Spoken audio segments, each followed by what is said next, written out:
जब मैं ठंडी ऑपरेशन टेबल पर पड़ा था, मेरी अमीर पत्नी रुईयान विदेश में अपने पुराने प्यार मू चैन के साथ थी। 15 दिन बाद वो अस्पताल आई, जैसे बस मुझे 2 मीठी बातें कहकर मना लेगी। उसे लगा मैं पहले की तरह चीखूंगा, रोऊंगा, सवाल करूंगा, लेकिन मैं बेड पर शांत बैठा था। मैंने उसे देखा और पूछा, माफ कीजिए, आप कौन हैं? बस इतना सुनते ही रुईयान के चेहरे का रंग उड़ गया। उसी समय उसकी बहन रुक्षुए का फोन आया। उसने पूछा, दीदी, जीजा मान गए क्या? रुईयान कुछ सेकंड चुप रही, फिर बोली, नहीं, वो नाराज भी नहीं है, वो कहता है उसे मैं याद नहीं। रुक्षुए सन्न रह गई। दीदी, इस बार आप सच में बहुत आगे निकल गईं। जीजा का एक्सीडेंट हुआ, वो बेहोश रहे और आप विदेश में मू चैन के साथ थीं। शायद चोट से सच में मेमोरी चली गई हो, नाटक भी हो तब भी उन्हें मनाइए। रुईयान ने धीमे से कहा, वो लड़ ही नहीं रहा, मैं मनाऊं कैसे? हर बार वो मुझे तभी मनाती थी जब मैं टूटकर उससे झगड़ा करता था। आज मैं शांत था और पहली बार उसे कोई तरीका नहीं सूझ रहा था। थोड़ी देर बाद वो मेरे कमरे में आई। उसकी आंखें ठंडी थीं, पर आज उनमें बेचैनी साफ थी। वो पास बैठी मेरा हाथ पकड़कर बोली, मूगे, मेरा मुंह चैन से कुछ नहीं, मैं सिर्फ तुमसे प्यार करती हूं। मैंने उसे अजनबी की तरह देखा। तो यही थी मेरी नाम की पत्नी, लियो ग्रुप की पावरफुल प्रेसिडेंट, मगर मेरे लिए एक ऐसी पत्नी जो मेरे होश में आने पर एक बार अस्पताल नहीं आई, एक कॉल तक नहीं किया। और उसी दौरान उसके और मुंह चैन के रोमांटिक ट्रेंड्स पूरे इंटरनेट पर घूमते रहे। उसे लगा होगा अस्पताल में पड़ा मैं कुछ नहीं जानता, पर शैन असिस्टेंट ने मेरा फोन नहीं छीना था। लॉक खुला और मुझे सब दिख गया। बाहर वाले भाई को टाइम देकर अब घर वाले पति को मनाने आई थी। सोचते ही मुझे घिन आई। मैंने हाथ छुड़ाकर कहा, डॉक्टर ने बताया होगा मेरी मेमोरी गई है, इसलिए नाटक मत करो। मुझे ना तुम याद हो, ना मुंह चैन, ना तुम्हारी कहानी। रुईयान ने फिर मेरा हाथ पकड़ा। मैंने धोखा नहीं दिया, शुरू से आखिर तक मैं सिर्फ तुम्हें चाहती हूं। मैं हंसा। हो सकता है शरीर से तुम साफ हो, क्योंकि मुंह चैन तुम्हारा व्हाइट मून लाइट है, जिसे छूना भी पाप है। दिल का रिश्ता शरीर से ऊपर। उसका चेहरा ठंडा पड़ा। मूगे, बस, मैंने कहा, बाहर जाओ, पर वो अचानक झुकी और मुझे किस करने लगी। अंदाज ऐसा था जैसे वो मुझे याद दिलाना चाहती हो कि मैं उसका पति हूं। लेकिन मेरे दिमाग में बस एक सवाल था, क्या यही लिप्स मुंह चैन को भी छू चुके हैं? जैसे ही वो इमोशनल हुई, मैंने उसे धक्का दिया और एक थप्पड़ मार दिया। रुईयान जैसी औरत पर किसी ने कभी आवाज तक ऊंची नहीं की थी। आज वो अपने ही पति से थप्पड़ खा चुकी थी। वो मुझे देखती रह गई। मैंने टिश्यू उठाकर होठ साफ किए। ये देखकर उसकी आंखों में चोट उतर आई। मैंने ठंडे स्वर में कहा, निकल जाओ। इस बार वो सच में डर गई। शायद पहली बार उसे लगा कि मैं उससे नफरत करता हूं। उसके जाते ही मैं बाथरूम गया और देर तक दांत साफ करता रहा। फिर मैंने फोन खोला और अपनी 3 साल की शादी के बारे में सर्च किया। सारे ट्रेंड्स गायब थे। मैंने सोचा, काम तेज है। तभी मुझे एक दूसरा weibo अकाउंट मिला। वहां सिर्फ खुद के लिए लिखी पोस्ट थी। हर पोस्ट मेरे दिल पर वार थी। पहली पोस्ट शादी की रात की थी। आज मेरी और रुईयान की वेडिंग नाइट है। उसने मुझसे शादी की, ये सपना जैसा है। पर मुंह चैन ने बुलाया और वो चली गई। 1 महीने बाद लिखा था। वो मुझे हॉस्पिटल ले गई, ब्लड टेस्ट कराया। डॉक्टर ने कहा मैं हेल्दी हूं। उसे राहत मिली। उस पल लगा शायद उसने मुझसे शादी मेरे खून के लिए की है। फिर लिखा था, मुंह चैन ने ताना मारा कि क्या मैं अब तक रुईयान का असली पति नहीं बन पाया। शायद ये बात उसे उसी ने बताई। एक पोस्ट में पुराना मैं खुद को समझा रहा था। वो ठंडी है, कम बोलती है, लेकिन मेरे साथ बुरी नहीं। 20 साल से मैं मुंह चैन का चलता फिरता ब्लड बैंक रहा हूं। कम से कम वो मुंह परिवार से बेहतर है। एनिवर्सरी वाली पोस्ट में लिखा था, आज उसने मुझे किस किया। मेरा दिल तेज धड़क रहा था। अफसोस, मुंह चैन ने फिर उसे बुला लिया। धीरे धीरे पोस्ट्स अंधेरी हो गईं। वो मुझे किस करती है, पर मुझे अपना पति नहीं बनने देती। पता नहीं कभी मुझे थोड़ा प्यार करेगी या नहीं। आखिरी पोस्ट ने मेरी सांस रोक दी। अब मैं बीमार लगने लगा हूं। जब भी वो मुंह चैन के साथ ट्रेंड पर आती है, जब मुंह चैन मुझे फोटो भेजता है, मैं उससे झगड़ा करता हूं। वो मुझे गले लगाकर कहती है वो सिर्फ मुझे चाहती है, लेकिन मैं अपने गुस्से को हथियार बना रहा हूं। शायद मैं जीना नहीं चाहता। ये पोस्ट आधे महीने पहले की थी। उसके बाद मेरा एक्सीडेंट हुआ था। मैंने पूरा दिन उस अकाउंट में अपनी जिंदगी ढूंढी। तब पता चला मैं सिर्फ रुईयान नाम का पति नहीं था। मैं मुंह परिवार का बड़ा बेटा था। मैं और मुंह चैन जुड़वा थे। मैं उससे 5 मिनट बड़ा था। मुंह चैन बचपन से बीमार था। उसे गंभीर खून की बीमारी थी और बार बार ब्लड चाहिए था। हमारा ब्लड ग्रुप रेयर था। मैं हेल्दी था, इसलिए परिवार ने मुझे मुंह चैन का चलता फिरता खून बना दिया। माँ किंग फांग के बाद और बच्चे नहीं हो सके। हमारी 3 बड़ी बहनें थीं, मगर सबकी आंखों का तारा सिर्फ छोटा और बीमार मुंह चैन था। मैं हंसा, पर वो हंसी खुद पर थी। इस घर में मेरी कीमत बस मेरे खून जितनी थी। उस पल मैंने फैसला किया, अब मैं सिर्फ अपने लिए जीऊंगा। कोई मेरी एक बूंद ब्लड भी नहीं लेगा। मैंने कॉन्टैक्ट साफ किए। सबसे पहले रुईयान, फिर तथाकथित परिवार। पुराने चैट्स पढ़े तो खुद पर गुस्सा आया। पुराना मैं माँ की फिक्र करता, बहनों के लिए दौड़ता, पैसे भेजता और बदले में अपमान पाता। मैंने खुद को एक थप्पड़ मारा। सच में कितना मूर्ख था मैं। आखिर में सिर्फ एक नाम बचा, लिन ही। आखिरी चैट में उसने मुझे डांटा था, तू प्यार में अंधा हो गया है, एक औरत के लिए खुद को खो दिया। बहुत इमरजेंसी ना हो तो मुझसे बात मत करना। मैंने पहली बार हल्की मुस्कान दी। पुराना मैं पूरी तरह अकेला नहीं था, उसके पास ये दोस्त था। मैंने लिनी को कॉल किया। उसने गुस्से में फोन उठाया। मैंने पूछा, लिनी तू कहाँ है, क्या मुझे मिलने आ सकता है? मैंने बताया मेरा एक्सीडेंट हुआ, मेमोरी चली गई। चैट्स पढ़ी तो लगा तू ही सच में अपना है।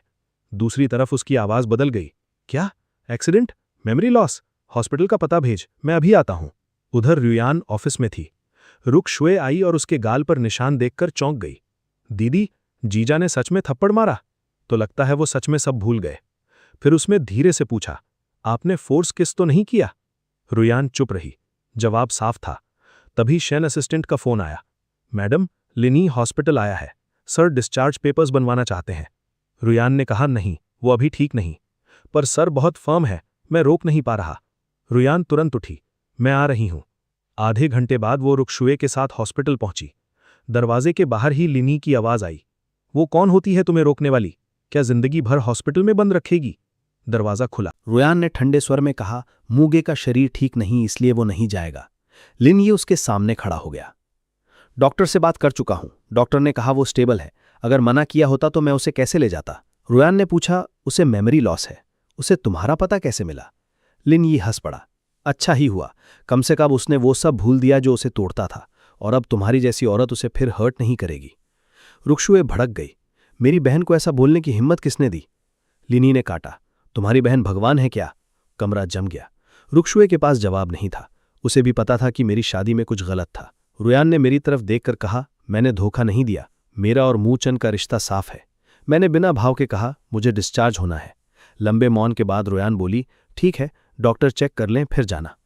मैंने उसकी आंखों में देखकर कहा, लेकिन अब कोई मेरा खून नहीं निकालेगा, किसी को ब्लड चाहिए तो मेरी लाश से निकालना। रुयान का चेहरा बदल गया। उसे पता था मुझे ब्लड निकलवाना पसंद नहीं, मगर 3 साल में हर 6 महीने वो मुझे समझाकर टेस्ट करवा लेती थी।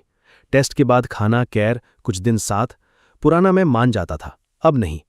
रुकशुए ने कहा, दीदी जीजा ठीक लग रहे हैं, घर जाकर आराम कर लेंगे।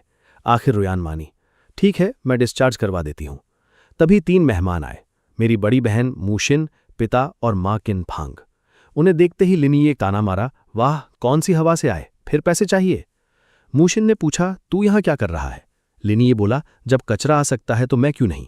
फिर उसने मेरी तरफ देखा, मूगे, ये तुम्हारे घर वाले हैं, 3 साल से तुमसे पैसे लेते रहे, तुम्हें बुलाकर चाय पानी, खाना, बर्तन, मसाज सब करवाते रहे, भूल गए हो तो अच्छा है, आगे इन वेम्पायर रिश्तेदारों से दूर रहना।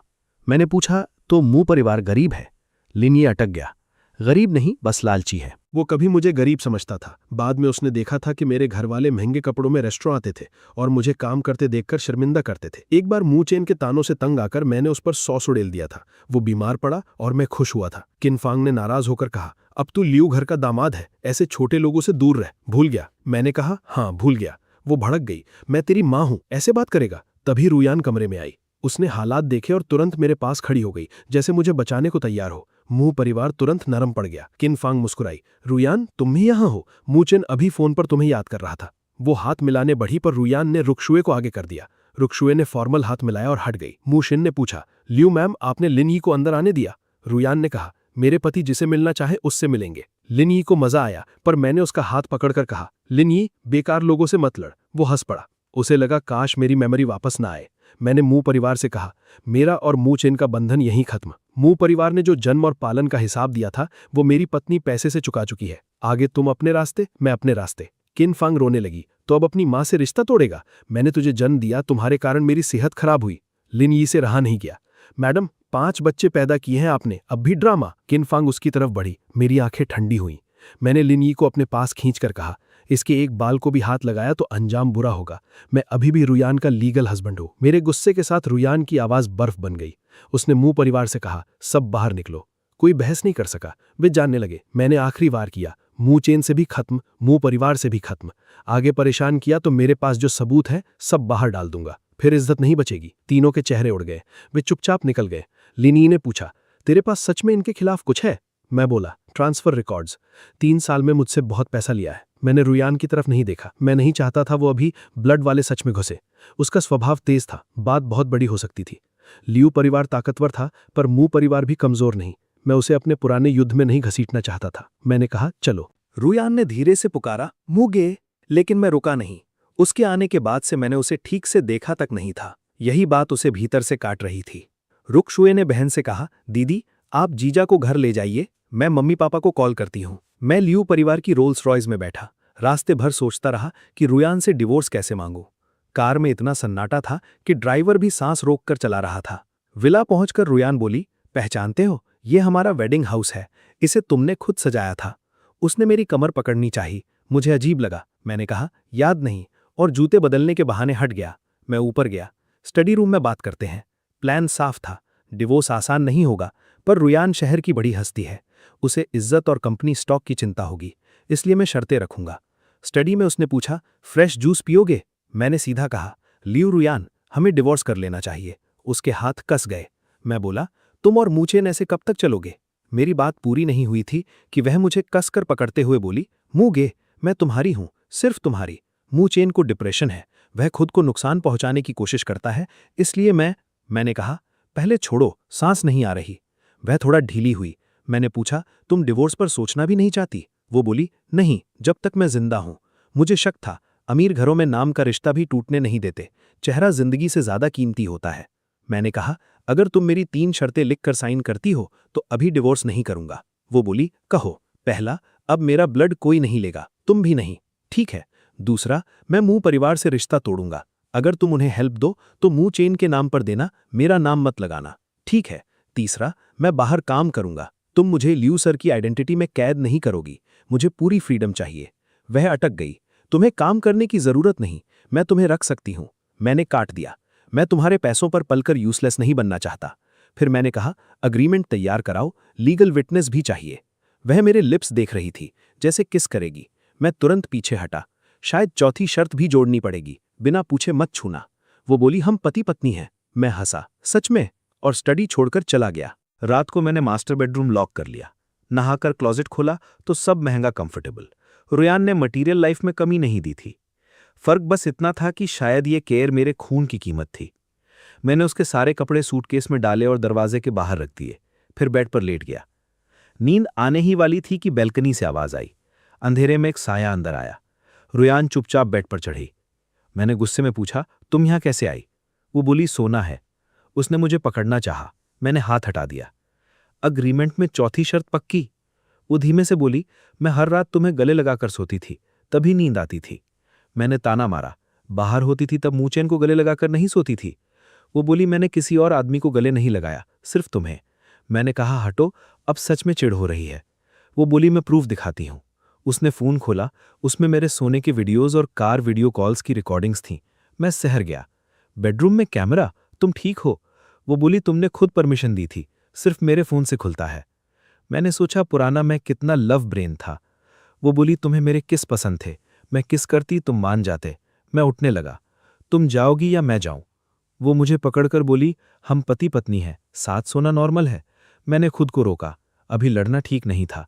ब्लड वाली शर्त सबसे जरूरी थी। मैंने कहा, सोना है तो चुप लेट जाओ, ड्रामा किया तो बाहर। वो तुरंत मुझे गले लगाकर लेट गई। मुझे अपनी कम कपड़ों वाली हालत पर पछतावा हुआ। मैं बाथरूम गया और मोटा नाइट सूट पहनकर लौटा।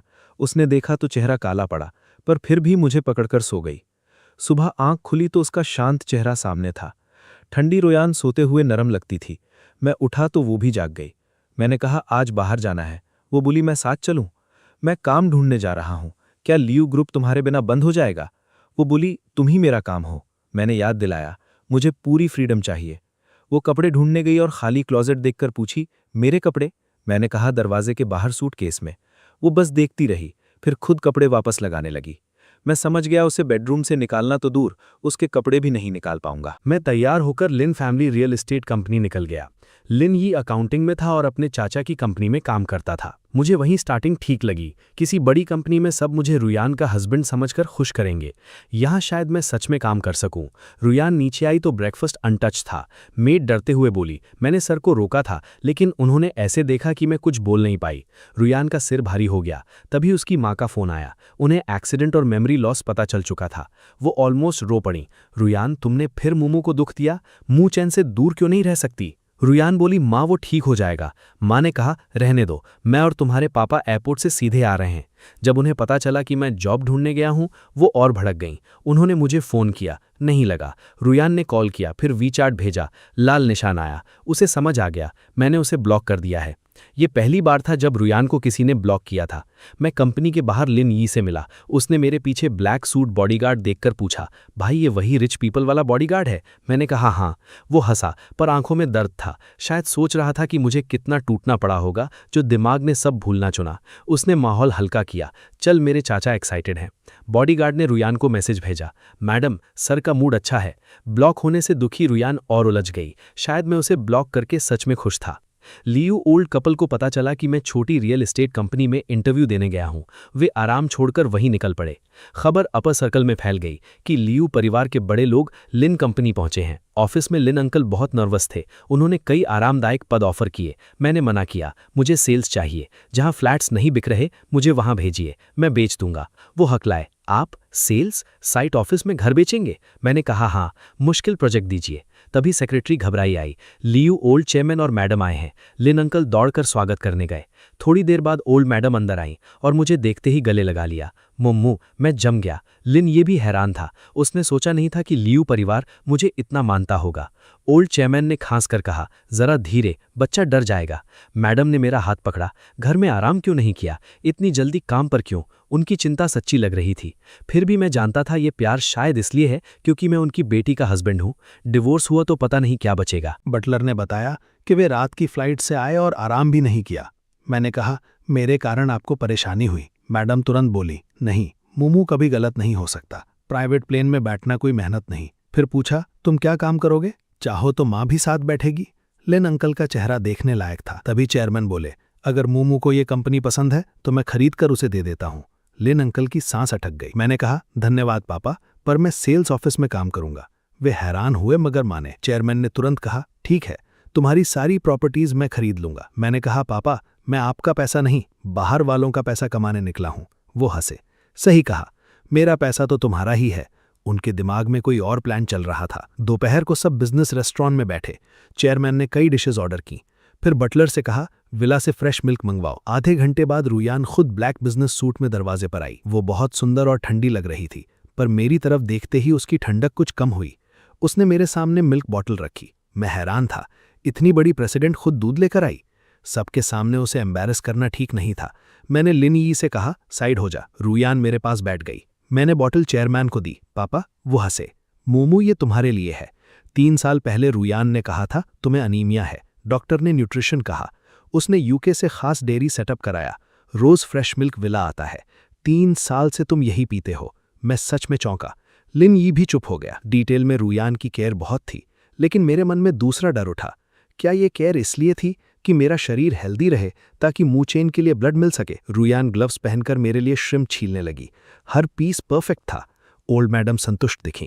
ये ससुराल सच में नापसंद करना मुश्किल था, पर क्या इन्हें मेरी ब्लड वाली शादी का सच पता है? मैंने तय किया, मौका मिला तो परखूंगा। इधर विदेश में मूचेन को बड़ी बहन मू शिन का वीडियो कॉल आया। उसने कहा, पक्का है, मूगे की मेमोरी गई है। उसने हम सबको ब्लॉक किया। मूचेन बेचैन हो गया। क्या वो नाटक कर रहा है? 3 साल में भी वो रुयान को पा नहीं सका। उसका धैर्य स्ट्रांग है। मूशिन बोली, उसने सबके सामने कहा, तुमसे रिश्ता खत्म। मूचेन घबराया। ब्लड वाली बात कही? नहीं। मूचेन ने राहत ली। मैं तुरंत लौटता हूं, देखना होगा बिग ब्रदर सच में भूला है या नहीं। उसे नहीं पता था उसकी वापसी मू परिवार की तबाही की शुरुआत होगी। अगले दिन मैं जिन हुआ युवान सेल्स ऑफिस गया। अंदर गर्मी थी, एसी तक नहीं। रुयान भी साथ थी। उसने टिश्यू से मेरा पसीना पोंछना चाहा, मैंने खुद ले लिया। लिन अंकल तुरंत बोला, एसी लगवा रहे हैं। रुयान ने कहा, कंपनी के हर डिपार्टमेंट में एसी लगेगा। लिन अंकल ने तुरंत फोन मिलाया, एसी अरेंज करो अभी। लिन यी ने फुसफुसाया, भाई वो तेरे लिए सच में अच्छी है। मैंने आंखें घुमाईं। इतनी जल्दी बिक मत, वो बोला, नहीं, बस लगा कहीं मिसअंडरस्टैंडिंग तो नहीं, शायद उसने सोचा हो तुम किसी और को चाहते हो। मैंने कहा, मिसअंडरस्टैंडिंग नहीं, उसे मैं नहीं, मेरा ब्लड चाहिए। मुझे घुटन हुई। मैंने रुयान से कहा, तुम ऑफिस जाओ, मुझे डिटेल समझनी है। वो कुछ पल चुप रही, फिर मेरा हाथ पकड़कर बाहर ले चली। मूगे कल से आएगा, उसने लिन अंकल से कहा और मुझे कार में बैठा दिया। मैंने गुस्से में कहा, कल रात फ्रीडम वाली बात भूल गई? उसने ड्राइवर से कहा, विला चलो। घर पहुंचकर उसने पूछा, इतनी मुश्किल जगह पर काम क्यों? उसने मेरे गाल के पास से बाल हटाए। पुराना मैं शायद पिघल जाता, अब बस इरिटेशन हुई। मैंने पूछा, क्यों, तुम्हें बुरा लग रहा है? वो बोली, हाँ, मैं तुम्हें मेहनत करते नहीं देख सकती। मैंने सोचा, बातों से जाल बुनना इसे आता है। पुराना मैं इसीलिए फंसा था। मैंने उसका हाथ हटाया। मुझे पैसा कमाना है। लियू सर की आइडेंटिटी का बाजार में वैल्यू है। लोग प्रॉपर्टी खरीदेंगे, कमीशन कमाऊंगा, फिर ज्वेलरी, लग्जरी गुड्स सब बेचूंगा। इस टाइटल को पूरा यूज करूंगा। वो बोली, मेरा सारा पैसा तुम्हारे लिए है, सारे कार्ड्स तुम्हारे पास है। मैं चौंका, सच? फिर पूछा, हमारा प्रीनप्चुअल एग्रीमेंट कहाँ है? उसकी आंखें ठंडी हुईं। कौन सा एग्रीमेंट? हमारे बीच कुछ नहीं। मैंने शक से कहा, कहीं मैरिज सर्टिफिकेट ही नहीं? उसने फोन में लीगल सर्टिफिकेट दिखाया। शादी से 1 दिन पहले का था। फोटो में पुराना मैं बहुत खुश दिख रहा था। उसे देखकर सीने में दर्द उठा। फोटो में जितनी मीठी मुस्कान थी, वेडिंग नाइट उतनी ही कड़वी रही होगी। रुयान ने मेरा हाथ पकड़ा। मूगे, मुझसे दूर मत भागो। हम सच में अच्छे थे? मैंने पूछा। और मुंह चेन? वो बोली, मैं सिर्फ तुम्हारी हूँ। मुंह चेन को डिप्रेशन है, उसने कई बार खुद को नुकसान पहुंचाया, इसलिए मैं नरम रही। मैंने तंज किया, दुनिया में डिप्रेशन वाले बहुत हैं, सबके लिए इतनी नरम क्यों नहीं? वो चुप रही, फिर बोली, क्योंकि वो तुम्हारा भाई है। ये सुनते ही सिर में विस्फोट हुआ। दर्द इतना तेज था कि सांस टूट गई। मैंने उसे धक्का दिया, निकलो, अभी निकलो। मैं ऊपर भागा और दरवाजा लॉक कर लिया। रुआन पीछे आई, पर डोर बंद। बालकनी से आने की कोशिश की, विंडो भी लॉक थी। वो बाहर खड़ी रह गई। उसे पता था मैं मुंह चेन से नफरत करता हूँ। शायद वो खुद भी उसे पसंद नहीं करती थी, फिर भी उसकी छाया हमारे बीच थी। मैंने 1 घंटा बाथटब में बिताया। दर्द कम हुआ तो बाहर आया, मोटा नाइट सूट पहना और बेड पर गिरा। फोन पर ओल्ड चेयरमैन के कई ट्रांसफर रिमाइंडर्स थे। वो बार बार पैसे भेज रहे थे। मैंने धन्यवाद पापा लिखकर पैसे ले लिए। नींद आने ही वाली थी कि अननोन नंबर लगातार कॉल करने लगा। मैंने उठाया। दूसरी तरफ नरम पर जहरीली आवाज आई, भैया मैं वापस आ रहा हूँ, खुश हो? मैं मुस्कुराया, बहुत सही समय है, मैं तुझे खत्म करना चाहता हूँ, जल्दी आ। मुझे नटक गया। मैंने कहा, जो तूने मुझसे छीना है 100 गुना वापस लूंगा। फिर कॉल काटकर नंबर ब्लॉक कर दिया। अब मैं खुद को नहीं खाऊंगा, दुश्मनों को खाऊंगा। पर नींद शांत नहीं थी। सपने में अंधेरा, रोना और बड़े नीडल जैसे डरावने साए थे। मेरा शरीर दर्द से सिकुड़ गया। आखिर में भयानक क्रैश की आवाज आई, मूगे, मूगे। बैल्कनी के बाहर खड़ी रुआन ने मेरी चीख सुनी। उसने एक पल नहीं सोचा, कांच तोड़कर अंदर आई और मुझे कसकर पकड़ लिया। डरो मत, मैं यही हूँ। उसकी गर्मी से मैं जागा। मुझे लगा ये सिर्फ सपना नहीं था, शरीर का डर असली था। मैं पैरेलल वर्ल्ड में नहीं आया था, मैं सच में मूगे था। याद गई थी पर दिल का गुस्सा असली था। मैंने कहा, तुम बहुत कसकर पकड़ रही हो। वो तुरंत ढीली हुई। बुरा सपना? मैंने उसकी आंखों का प्यार देखा और झूठ बोला, हाँ सपना था। मैंने लॉटरी जीती, तुम्हें बताने गया और तुम मुंह चेन को गले लगाई थी। वो बोली, ऐसा कभी नहीं होगा। मैंने उसे कभी गले नहीं लगाया, मैं सिर्फ तुम्हें चाहती हूँ। मैंने कहा। मुंह चेन ने फोन किया, वो लौट रहा है। उसका चेहरा सख्त हुआ। मैं हंसा, क्या हुआ? लवर का फोन फैमिली ऑनर पर लग गया। वो बोली, मूगे मैं तुम्हारी हूँ। मैंने कहा, उसे समझा दो, मुझे छेड़ा तो छोड़ूंगा नहीं, मारना तो बहुत छोटी बात होगी। रुयान की आंखें भी ठंडी हुईं। वो हिम्मत नहीं करेगा। मैंने मन में कहा, करेगा। पुराने रिकॉर्ड्स बताते हैं कि हर खास दिन वही फोन करके तुम्हें ले जाता था। इस बार खेल मैं खत्म करूंगा। मैंने पूछा, इतनी बड़ी प्रेसिडेंट को काम नहीं?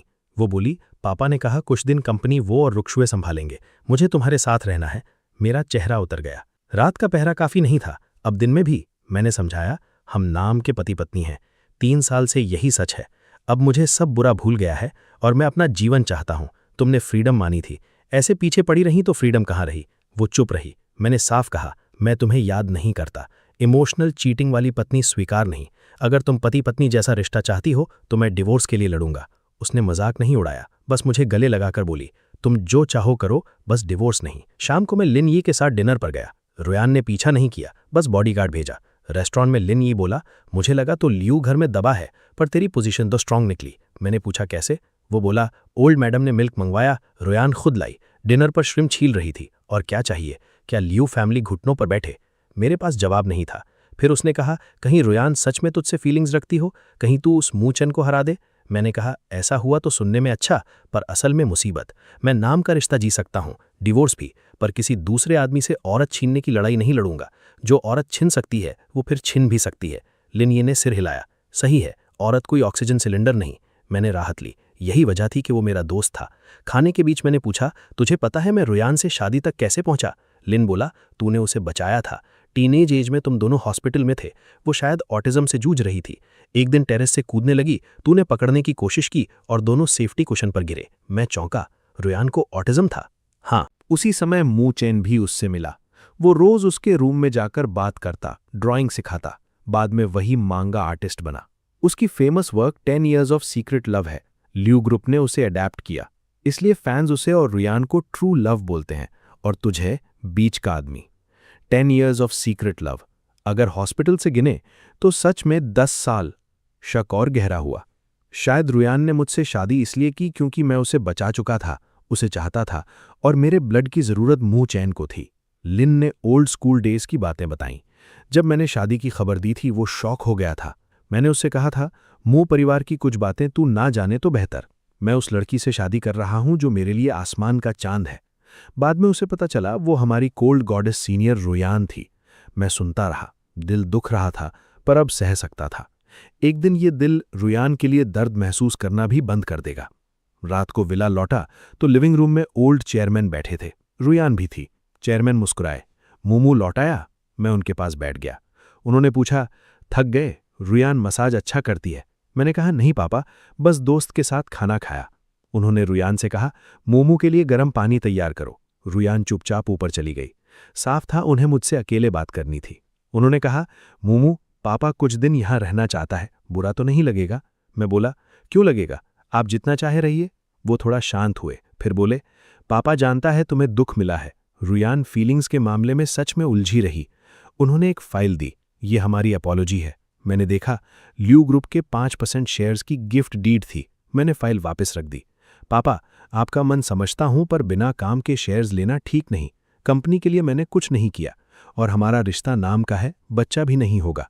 कल डिवोर्स हुआ तो शेयर्स प्रॉब्लम बनेंगे। वो बोले, मुंह।